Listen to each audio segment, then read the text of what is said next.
Subscribe करिए hi-fi study channel को, bell icon को प्रेस कीजिए लेटेस्ट वीडियो अपडेट सबसे पहले पाने के लिए।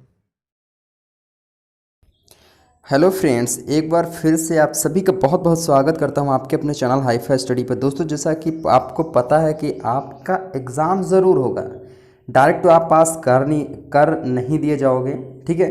तो यहाँ पर काफ़ी स्टूडेंट ऐसे भी हैं जिन्होंने फर्स्ट सेमेस्टर की तैयारी करना ही बंद कर दिया है, तो वो बहुत बड़ी भूल कर रहे हैं। अगर आप भी हैं उन स्टूडेंट में से जिन्होंने फर्स्ट सेमेस्टर की तैयारी सोच रहे हैं कि हाँ बहुत अच्छे तरीके से मैंने कर लिया है और अब फर्स्ट सेमेस्टर में तैयारी करने की ज़रूरत नहीं है, तो अगर आप भी ये सोच रहे हैं तो दोस्तों यहाँ पर आप भी बहुत बड़ी गलती कर रहे हैं। ऐसी गलती मत करिए, थोड़ा सा फर्स्ट सेमेस्टर भी पढ़ते चलिए दोस्तों, क्योंकि क्या यहाँ पर क्या होगा कि आप जानते हैं कि अगर एक मंथ हम नहीं पढ़ते हैं तो बहुत सारा जो साल में पढ़ते आते हैं, 6 मंथ में जो पढ़ते आते हैं वो सारा हम भूल जाते हैं, ठीक है दोस्तों। तो उसको ना ध्यान दें और अपनी पढ़ाई निरंतर कंटिन्यू रखें फर्स्ट सेमेस्टर की भी। तो यहाँ पर मैं साइंस के कुछ बहुत ही ज़्यादा इंपॉर्टेंट क्वेश्चन लेकर के आया हूँ जो आपके एग्ज़ाम्स के लिए वेरी इंपॉर्टेंट हैं। यहाँ पर लघुत्तरीय प्रश्न भी हैं 1-2 और बाकी अति लघुत्तरीय क्वेश्चन भी हैं, प्रीवियस में पूछे गए क्वेश्चन भी हैं। तो चलिए दोस्तों स्टार्ट करते हैं।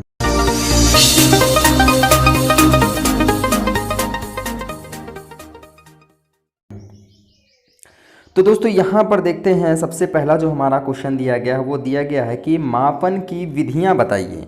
बहुत इंपॉर्टेंट क्वेश्चन है, मापन की विधियाँ, ठीक है। लघुत्तरीय क्वेश्चन में पूछा जाता है, 2 नंबर का ये क्वेश्चन जरूर पूछा जाता है, तो इसको आप लोग जरूर तैयार कर लीजिएगा। देखिए मापन की जो निम्न विधियाँ वो कौन कौन सी हैं, MKS पद्धति, CGS पद्धति और IS पद्धति, जिसे IS प्रणाली भी कहते हैं। तो यहाँ पर देखिए इस विधि में लंबाई को मीटर, द्रव्यमान को किलोग्राम व समय को सेकंड में मापा जाता है। यह इन इकाइयों के मात्रक हैं।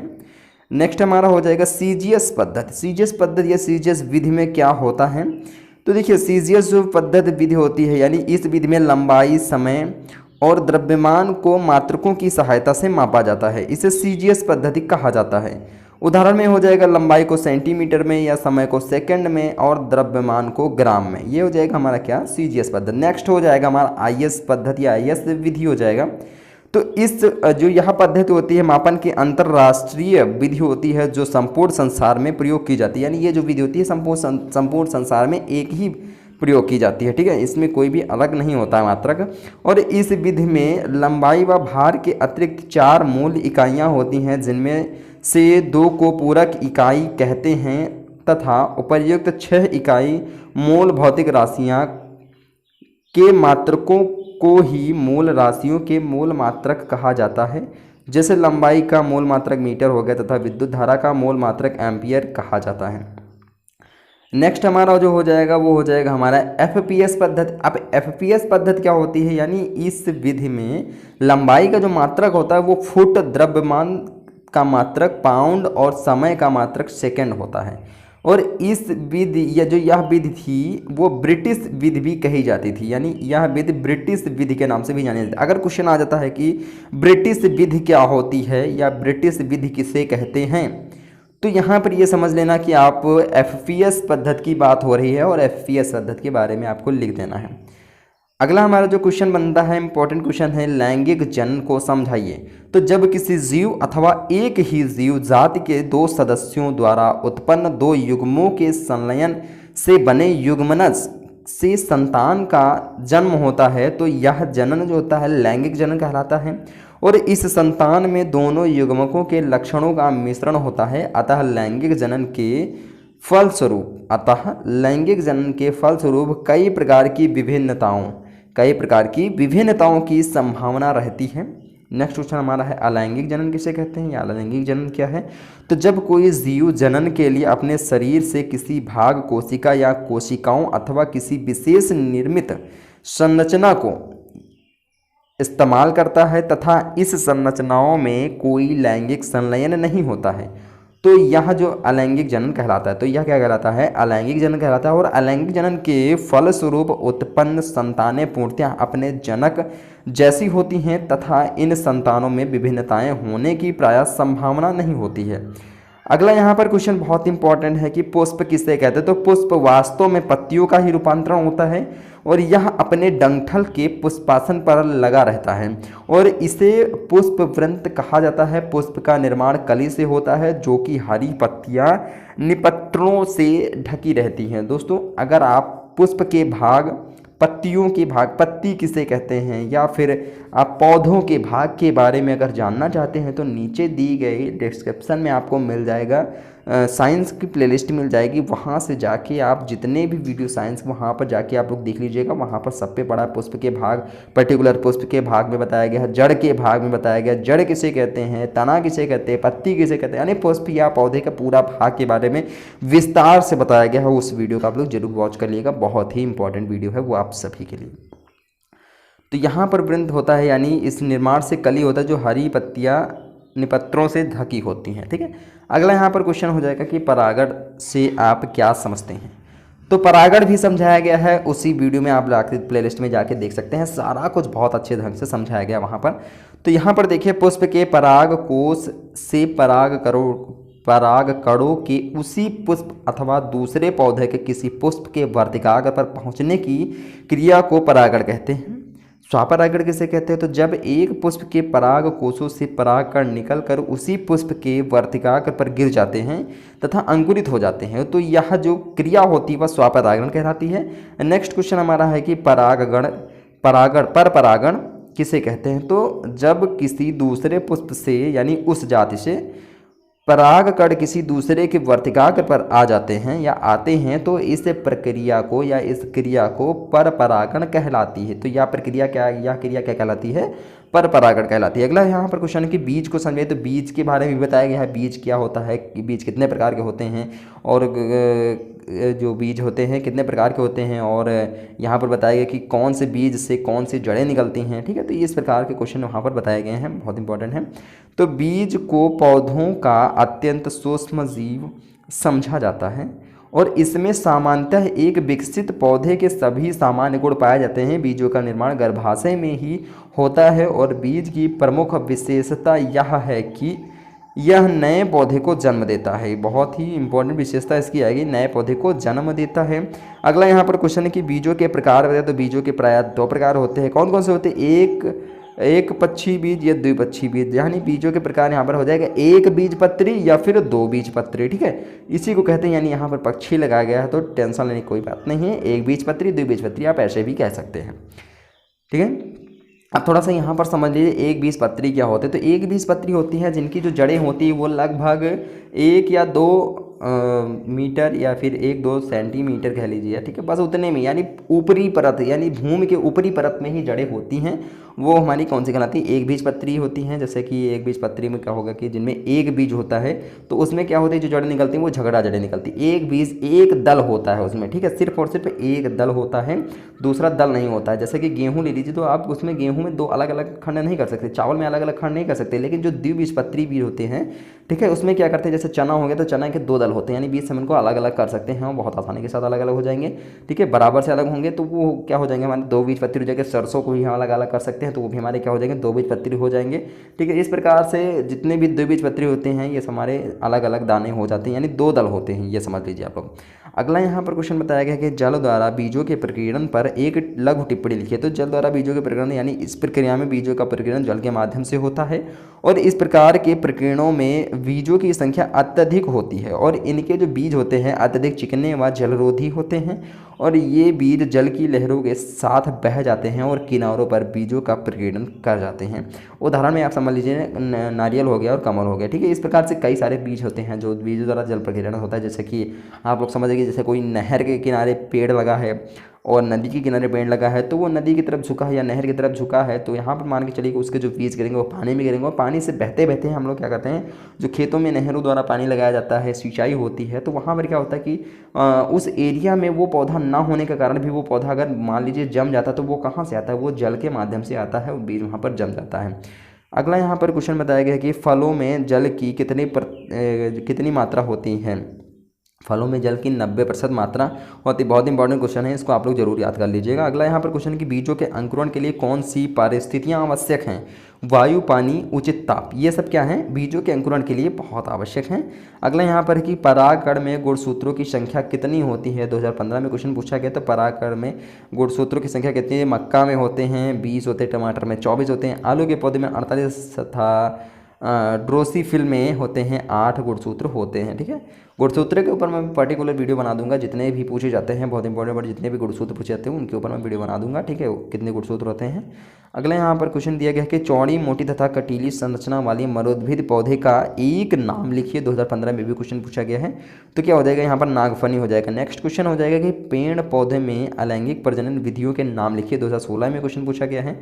तो रोपड़, कलम लगाना, दाब, कलम, ये हो जाएंगे क्या कि पेड़ पौधों के अलैंगिक प्रजनन की विधियों के नाम लिखिए। ठीक है, इस प्रकार से होता है। अगला यहाँ पर क्वेश्चन हो जाएगा कि भौतिक मापन से आप क्या समझते हो? तो भौतिक मापन का अर्थ होता है कि किसी भी भौतिक अवलोकन को परिमाणात्मक रूप में व्यक्त करने की प्रक्रिया को भौतिक मापन कहा जाता है। नेक्स्ट क्वेश्चन हमारा दिया गया है कि लंबाई का मानक मात्रक क्या है? तो लंबाई का जो मानक मात्रक है वो मीटर होता है, और क्षेत्रफल का जो क्षेत्रफल का मापन होता है किस प्रकार से लिया जाता है? तो आयताकार ठोस वस्तुओं के तल का क्षेत्रफल उसकी लंबाई तथा चौड़ाई के गुणनफल के बराबर होता है। हम लोगों ने मैथ में पढ़ा है इसको।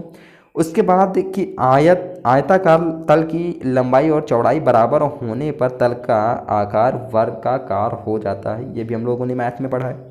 तो यहाँ पर क्या हो जाएगा कि वर्गाकार तल का क्षेत्रफल होता है भुजा स्क्वायर, यानी भुजा की लंबाई स्क्वायर।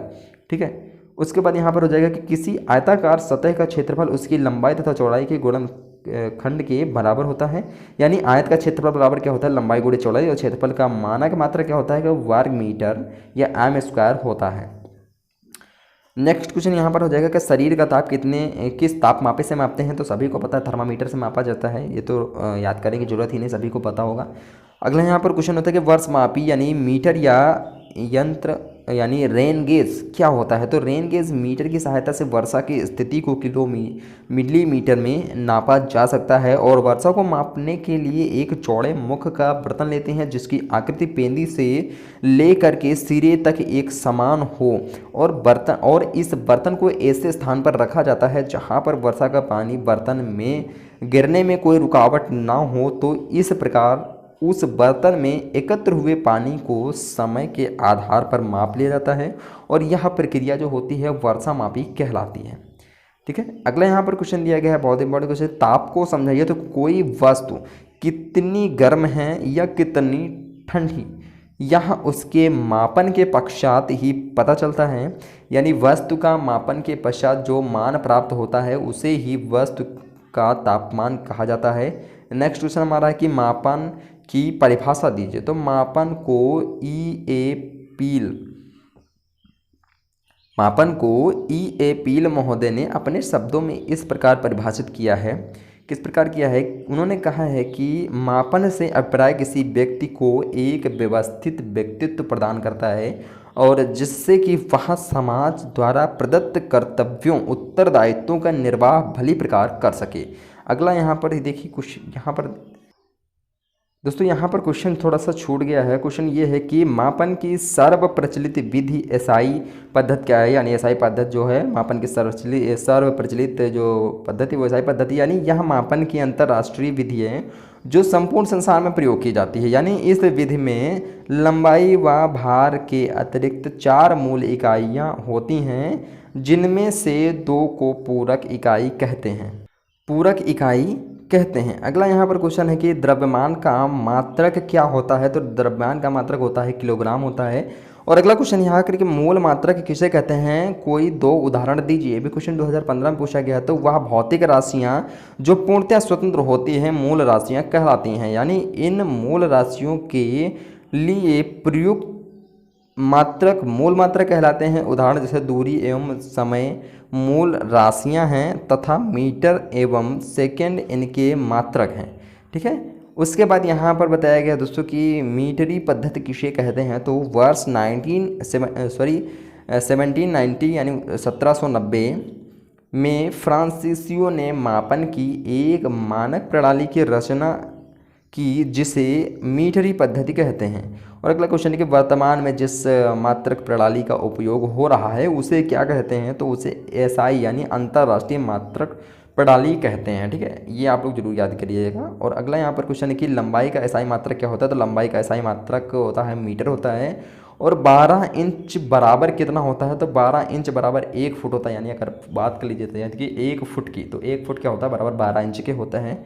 और अगला यहाँ पर क्वेश्चन होता है 1 गज में कितने फुट होते हैं, तो 1 गज में 3 फुट अथवा 91.44 91.44 सेंटीमीटर होते हैं। और यहाँ पर अगला क्वेश्चन है कि खेत का क्षेत्रफल प्रायः किस मात्रक से मापते हैं, तो खेत का जो क्षेत्रफल होता है प्राय डेसीमल, एकड़ तथा हेक्टेयर व देशी भाषा में बीघा में मापते हैं। ठीक है, तो यहाँ पर जो अब आपको बता दें, जो बीघा होता है वो 2 प्रकार का होता है, गांव में यूज किया जाता है। एक तो कच्चा और एक पक्का के नाम से जानते हैं। ठीक है, तो जो हमारा पक्का होता है वो जो, और एक इसकी छोटी इकाई होती है, बीघे से एक छोटी इकाई होती है जिसे हम क्या कहते हैं, बिस्वा के नाम से जानते हैं। ठीक है, बिस्वा।